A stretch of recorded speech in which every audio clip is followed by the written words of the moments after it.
You know how much I love you. I give you all my life. No one may take my Genesis life. and don't be extreme is your motto. I think the X-dream with the D-R-E-A-M, not Okay. extreme with a T. okay. Be extreme, in other words, be real, be authentic. Okay. I think the most extreme project in your extreme life is the creation of a being you call Pentochine.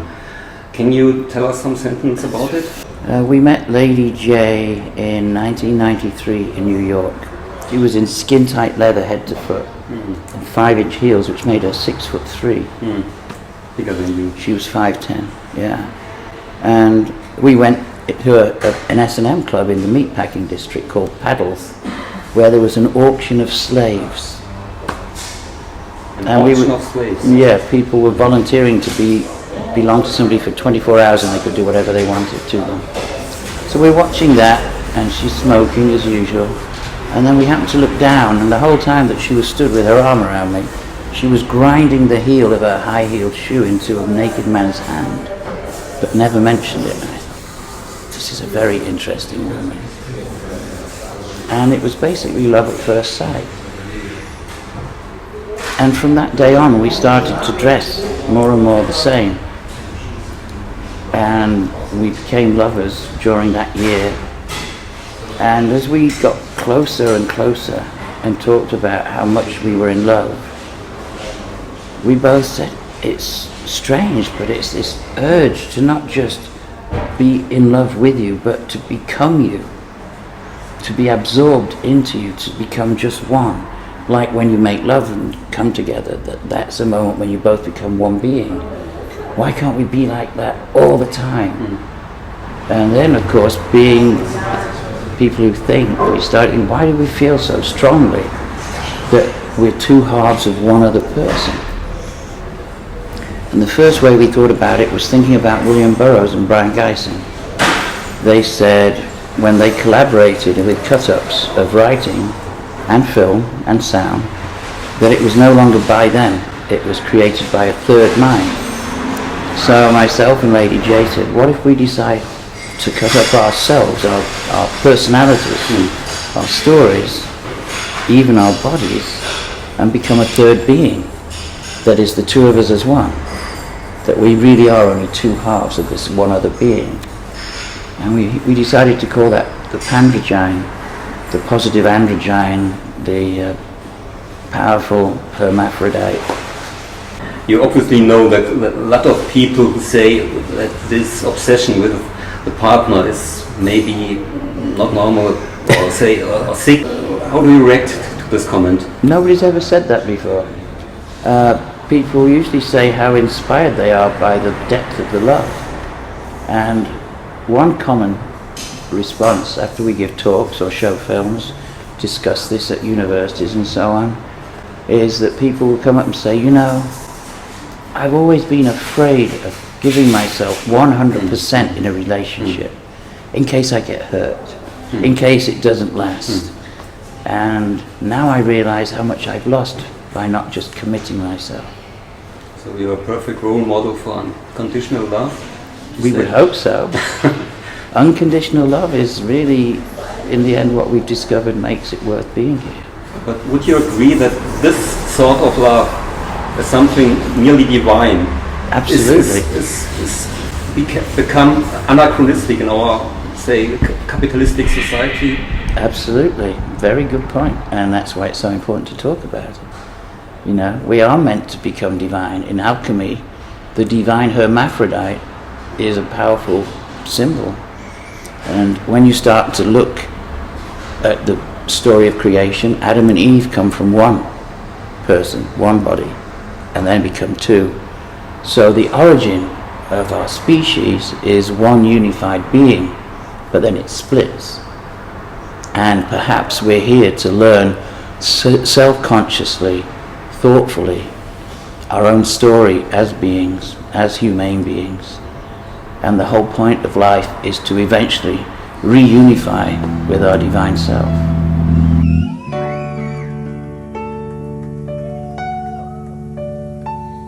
that form, that shape, that little name. As I touch your neck, as I write your story,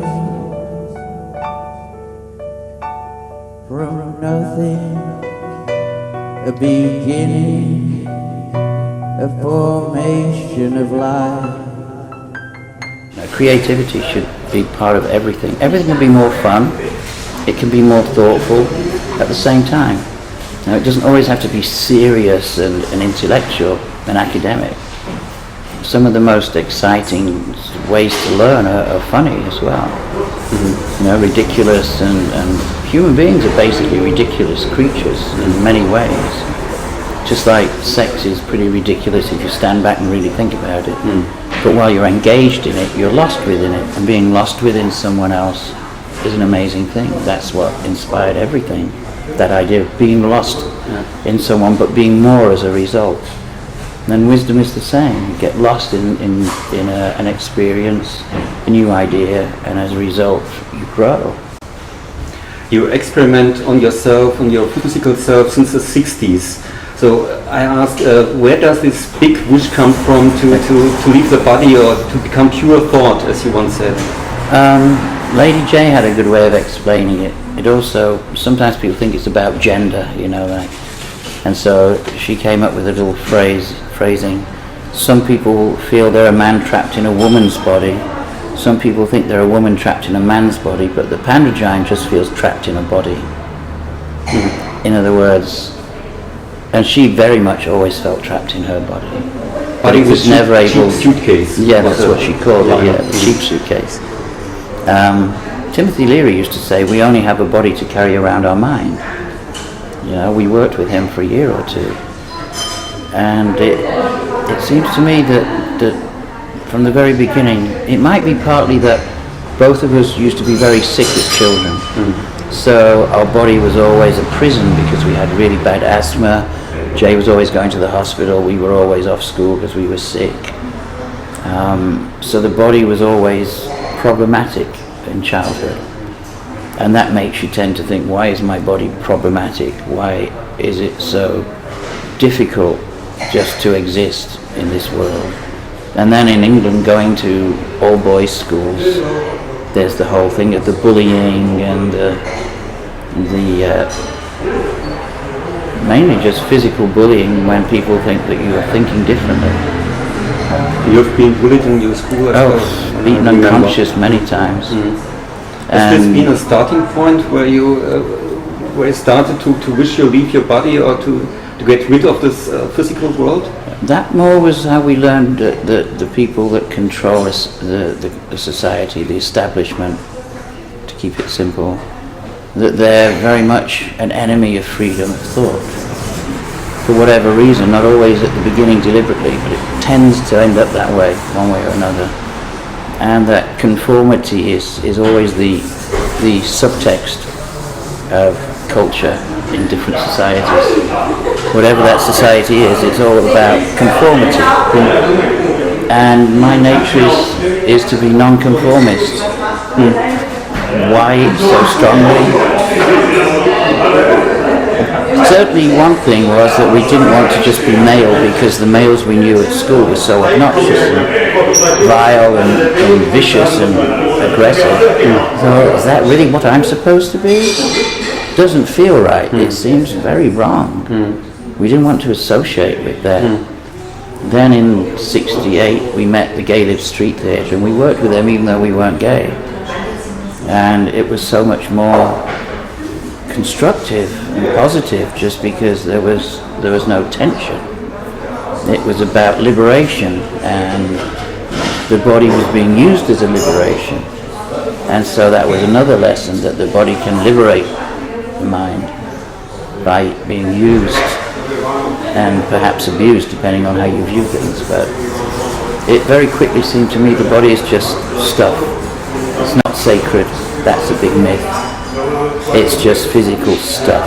You only have to see surgery and know that it's just screws and bits of metal and saws and pincers, and it's like fixing a car. It's very mechanical.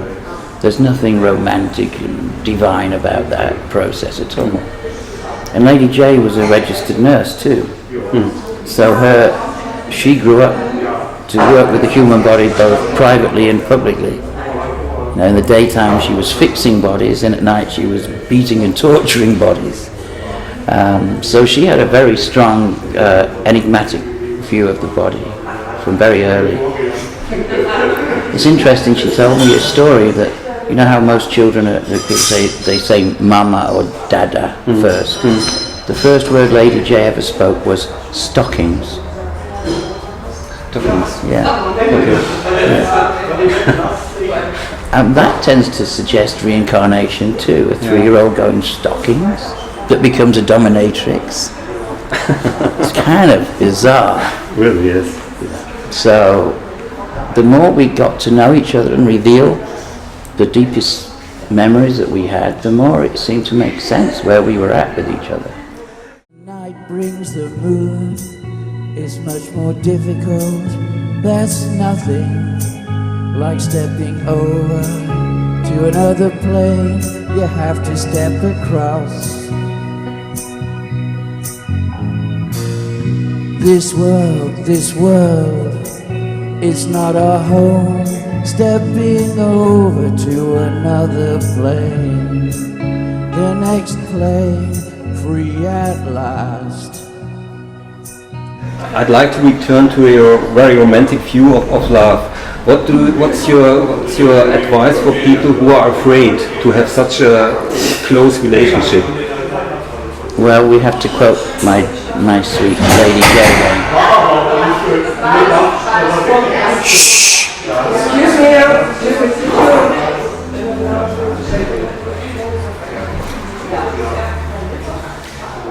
Her favourite saying was just see a cliff, jump off.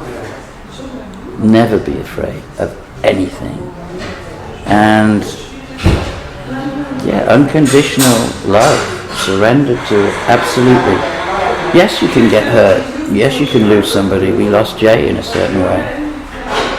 But the joy and the bliss and the amazing experiences you get as a result of absolute commitment are so much more intense and amazing. It's always worth it. Changes of behavior and identity are a central motive in your life. How changeable is behavior? And the best tool we've ever found still is the cut-up. If you cut anything up, including how you behave, you inevitably get new novel collisions and new nuances, new revelations as a result. We've had 3 really serious relationships. The last was Lady J. And in the first 2, they ended almost identically. And my reactions to them ending was always the same: panic, calling up and saying, oh, please have me back, etc. All this stuff that we did. And there was a moment with Jay where we both got slightly afraid of how intense we were. And we thought, this is starting to seem a little bit too like those last 2 occasions. Let's just do it like maths. Whatever we did before, do the opposite. Stop, think, what did we do last time? Wait it around, don't wait around, go somewhere. Ring up, don't ring, etc. And it worked. And suddenly, after about 7 days, Jay just said, I didn't say anything, but I got really afraid I could lose you. And I always lose people. She said, but now I realize I'm never going to lose you. And I can relax. And that was it. We never had a question again. The idea of cut-up, as I get it, is to remove the filters in your head. And the routines, yes. The filters, to a certain extent, not to go insane, to structure the perception of the world? No, we don't believe you do. It's the same thing. See the cliff, jump off. There's nothing else to be afraid of. You know, the world is flux. The world is who knows how many dimensions. We don't know if we're really here. We don't know if we're just here again and again and again, and it's just a long, long loop.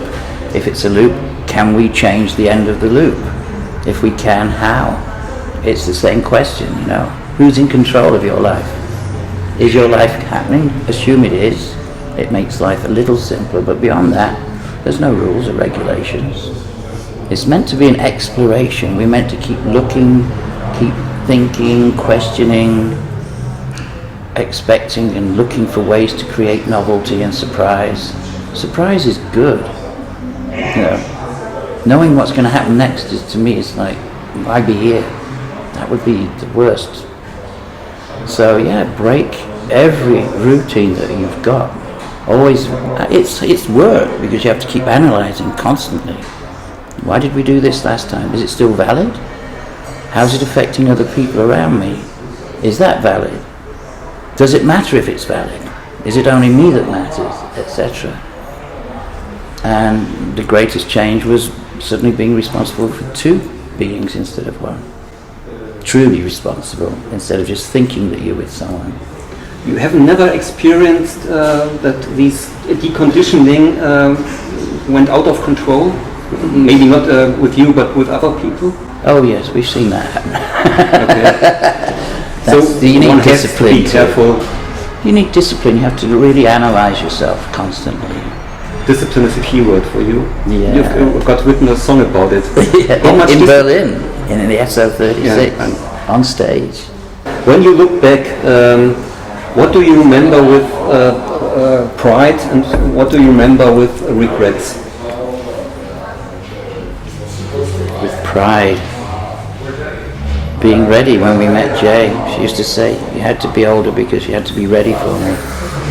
She was 25 and we were 43. 19 years difference anyway. We got to go. Okay.